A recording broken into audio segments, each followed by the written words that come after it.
السلام عليكم صاحب يروان سلام ميرك استوديو إذا جبتان كسر ولا channel كيجا أوكي وأنتوا حنوح يا هاست الدوني بي challenge جديد تتكسف عنو سميه بالصوح لي مركب فيديو بنك سميه صاحب يال وحنا راي channel كتاكو شفتين سبسكرايب سارة أذيات بدو ما سنتين طاوة شمع أنا حتى معاذاي سبب على الواي وحكى ليكنا وعذابي صددوا بهواشي ذابي دوني ما قلوا اوكي سمي قروح waxaa siiyay lambar 8 si fiican bay u challenge karaysay marka lambar 8 baa siiyay أنا حتى معاذاي سبب على الواي وحكى ليكنا وعذابي صددوا بهواشي ذابي دوني ما قلوا فرحي بيل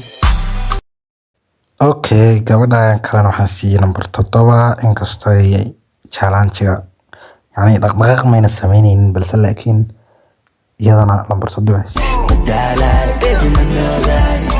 أنا حتى معاذاي سبب على الواي وحكى ليكنا وعذابي صددوا بهواشي ذابي دوني ما قلوا فرحي بيل waa wiilka ugu horeeyay si fiican yani uu xataa challenge-ga waxa raacsan la misaalay bas kale challenge-ga waxa raacsan yani tusaalihii marka waa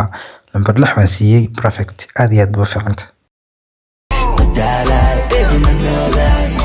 أنا حتى معاذاي سبب على الواي وحكى ليكنا وعذابي صددوا بهواشي ذابي دوني ما قلوا waxana challenge laga dhaca challenge dad maqashid waa kan camal yani wiilkan aad buu challenge gareeyay si fiican lambar 6 baan siiyay sorry halka waxaan iri lambar 6 balse laakiin lambar 5 ayaan ka wadi أنا حتى معاذاي سبب